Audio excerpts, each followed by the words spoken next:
kalau kita set aside sebentar gitu ya, Eropa dan Amerika, apakah mereka wholeheartedly atau half-heartedly ngasih sanksi ekonomi ini ke Rusia gitu. Tapi sepanjang sejarah itu setahu saya sanksi ekonomi sebenarnya nggak terlalu berguna kan untuk stop a nation from doing something gitu. Apalagi a nation as big as Russia gitu. Betul. Eh, Kalau kita lihat secara ekonomi gini, Rusia itu wilayahnya besar, Mm-mm. penduduknya juga besar, Iya. Mm. and they have uh, uh, apa ya namanya adequate adequate technology and industry to maintain Mm-mm. themselves gitu loh, Iya. ya. Mm-mm. Jadi uh, dengan negara sebesar itu, dengan penduduk sebesar itu, dengan industri yang sudah well maintained gitu ya, dan sumber daya yang ada, sebenarnya mereka ya pasti akan berkurang sih. Tapi kalau mereka tidak ekspor pun, mengandalkan perputaran ekonomi di dalam negeri, mereka bisa tahan kok. Mm-mm. Yang kena sebenarnya ya masyarakat yang di kelas ekonomi rendah dan menengah ke atas mungkin ya. Betul. Mm-mm. Ya, contoh kayak kayak Indonesia kemarin. Mm-mm. Indonesia kemarin waktu uh, kena COVID tuh, Mm-mm. itu kan kita mau ekspor juga susah waktu itu. Iya. Bahkan sampai ada yang bilang, wah ini bakal kejadian kayak tahun 98 lagi, resesi lagi, katanya kan gitu kan. Mm-mm. Oh, dan segala macam. Tapi jangan lupa, Indonesia itu sekarang sudah beda dengan tahun 98. Maksudnya gimana? Kita ini adalah salah satu negara dengan penduduk terbesar. Iya. 250 juta loh. Mm-mm. Demokrasi Itu ketiga berapa terbesar kan sedunia kita. berapa negara disatuin, berapa negara Eropa disatuin itu. Iya. Bisa jadi seperti Indonesia kan? Mm-mm. Gitu. Belum lagi sekarang dengan ada apa marketplace. Ini sangat pengaruh sih. Kalau Iya. saya kerasa banget sih. Mm-mm. Marketplace kayak apa ya tempat inilah tempat belanja online gitulah, Mm-mm. gitu kan? Iya. Itu kan sangat mendukung UKM loh, Mm-mm. ya. Dengan itu aja bisa saling apa? Bisa saling beli beli. Karena intinya gini, mungkin banyak yang kurang ngerti makroekonomi. Yang namanya ekonomi negara itu bukan kayak negara jualan begitu, bukan. Namanya namanya perekonomian negara itu yang penting dia berputar. Iya. Mm-mm. Jadi si Perputarannya. uangnya berputar, nggak stuck di satu tempat gitu loh. Mm-mm. Iya. Makanya kalau satu kayak pemerintah kemarin tuh Pak Jokowi sempat marah. Mungkin Ray juga dengar ya. Pak Jokowi sempat marah tuh waktu COVID itu.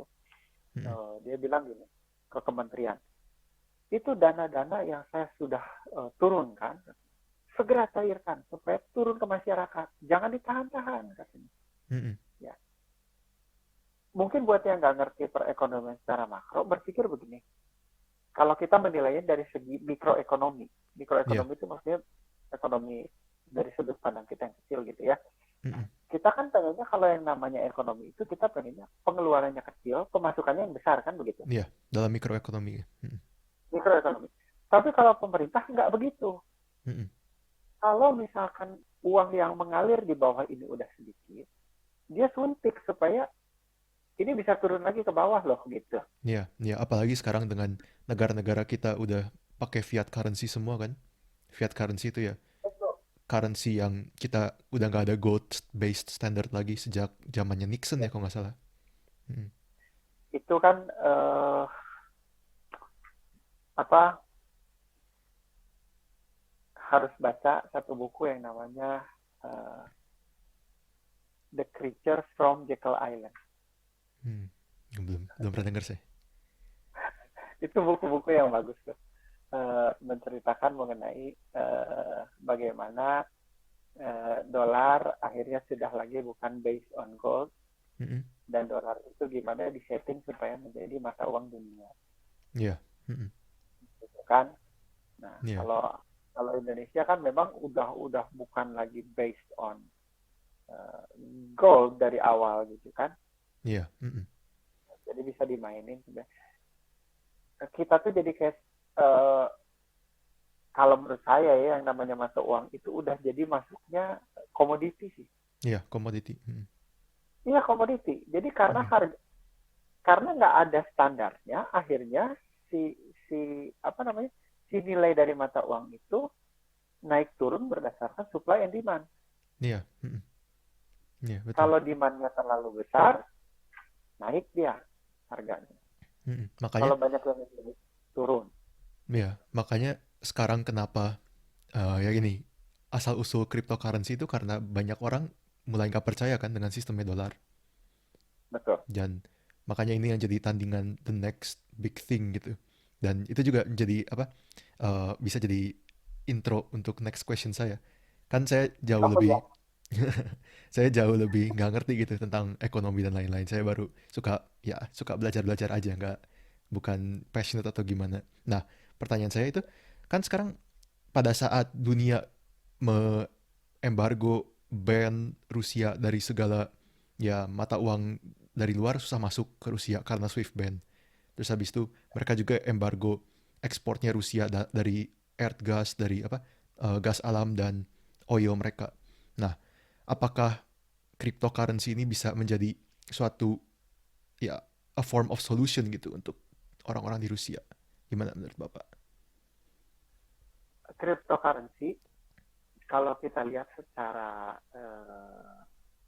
secara positif itu bisa dipakai sebagai salah satu eh, apa namanya alat untuk eh, memiliki satu mata uang yang stabil lah. Kira-kira begitulah Ya. ya. Terutama kalau kalau saya boleh sebut merek itu Bitcoin. Kenapa Bitcoin? Mm-mm. Karena Bitcoin itu langka Mm-mm.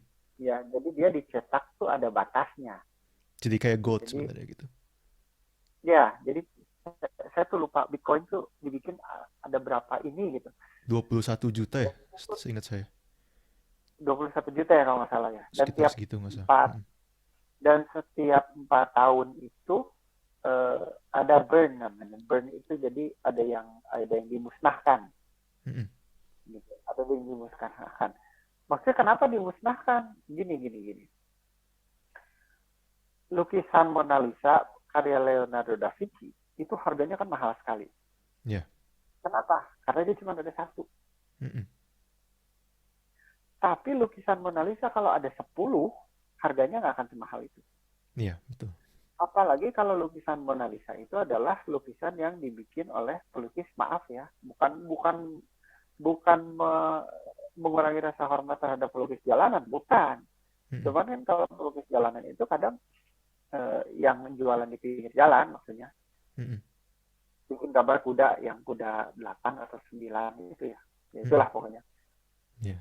Bikin satu lukisan, nanti dia bikin lagi lukisannya sama gitu, nggak ada bedanya. Mm-mm. Mm-mm. Ya. Nah itu jadi murah kan. Beda Iya. dengan Mona Lisa.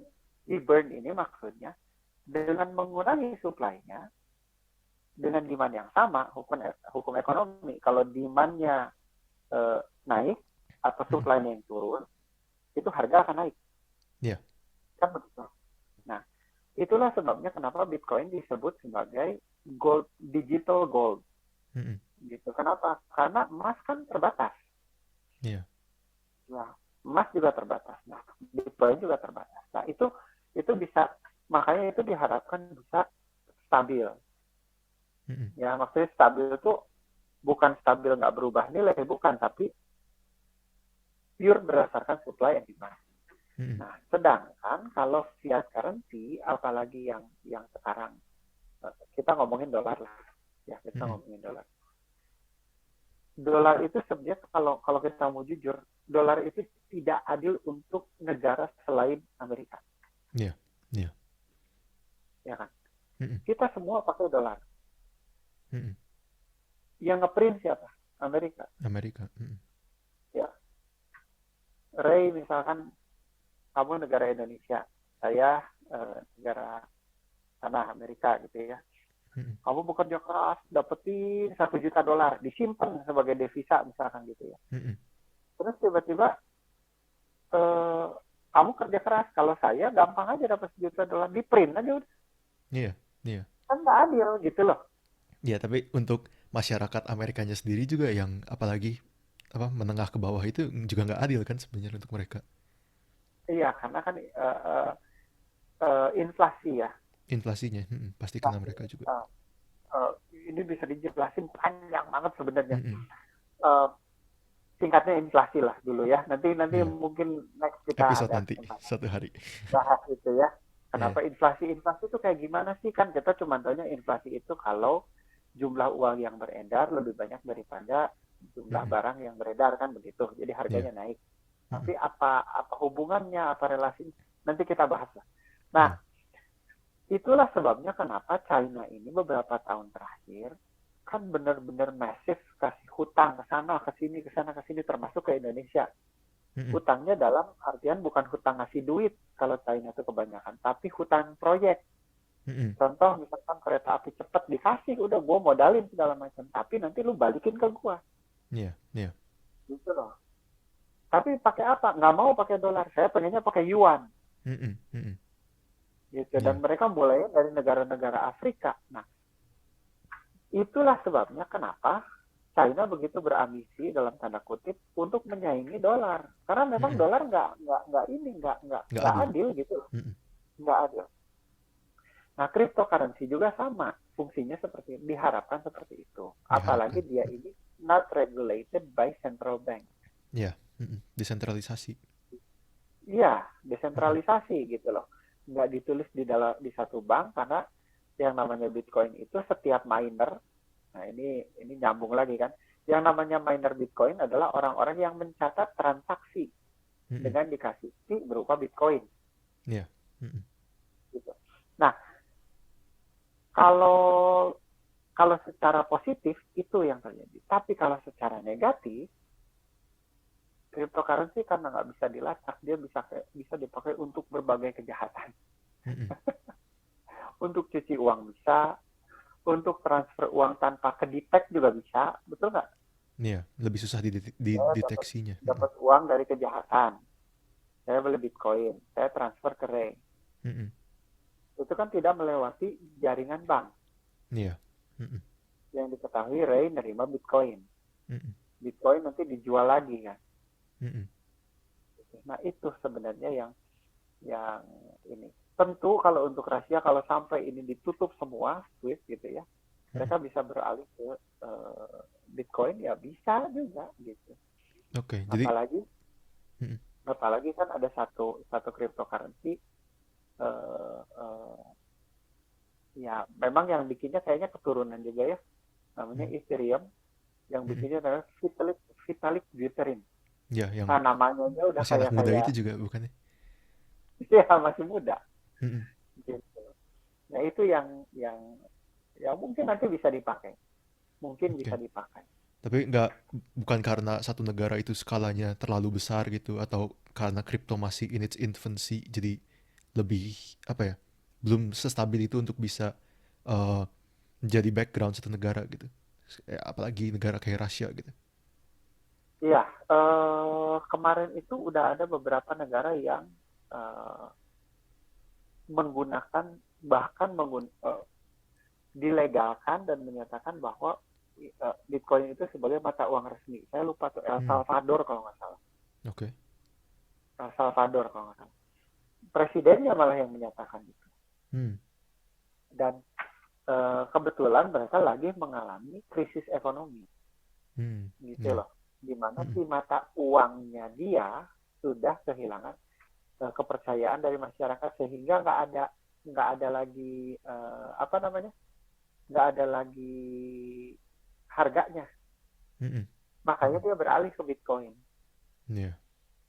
gitu loh. Itu mulai bisa dipakai, tapi dalam pengaplikasiannya tentu kan nggak bisa secepat itu, Ya. karena kan butuh namanya apa, adaptasi ya, Mm-mm. untuk banknya, untuk merchantnya kan. Kalau di luar negeri kan udah ada tuh ATM Bitcoin, Mm-mm. udah ada ATM Bitcoin, kartu debitnya udah ada gitu kan. Hmm. Tapi kan untuk negara-negara yang baru mungkin nggak punya itu dan nggak semua. Nah, Iya.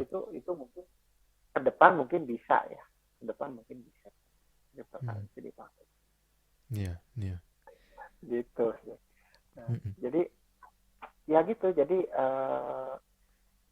secara ekonomi apakah ini akan berpengaruh lagi kepada dunia luar? Menurut Ray gimana? Maksudnya uh, as a global economy ya. Mm-mm. Kalau secara kawasan Eropa sih mungkin iya, jelas lah. Mm-mm. Tapi secara global apakah akan berpengaruh? Secara global sih menurut saya pasti berpengaruh sih ya.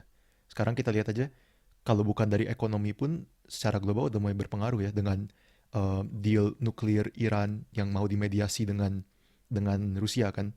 Sekarang Amerika minta bahwa Rusia mediasi antara Amerika dan Iran supaya nuklir deal mereka bisa dicapai. Belum habis itu China sekarang udah ada talks dengan Rusia juga kan kemarin ini, dan dia nggak mau ban sama sekali Rusia katanya, China ini, Middle East gitu. Secara ekonomi pasti berpengaruh sih dengan muternya, apalagi muternya dolar sekarang. Sekarang kan dolar masih menjadi yang the one currency itu loh dari dunia gitu. Menurut saya Ya, kalau apalagi bensin di Amerika sekarang mulai turun dan dolar mulai tidak dipercayai oleh orang Amerika, tidak dipercayai oleh orang-orang di seluruh dunia, pasti ekonomi dunia juga berubah karena perang ini. Dan kalau perang ini terus escalate, pasti berubahnya juga dengan yang lebih drastis juga gitu menurut saya. ya.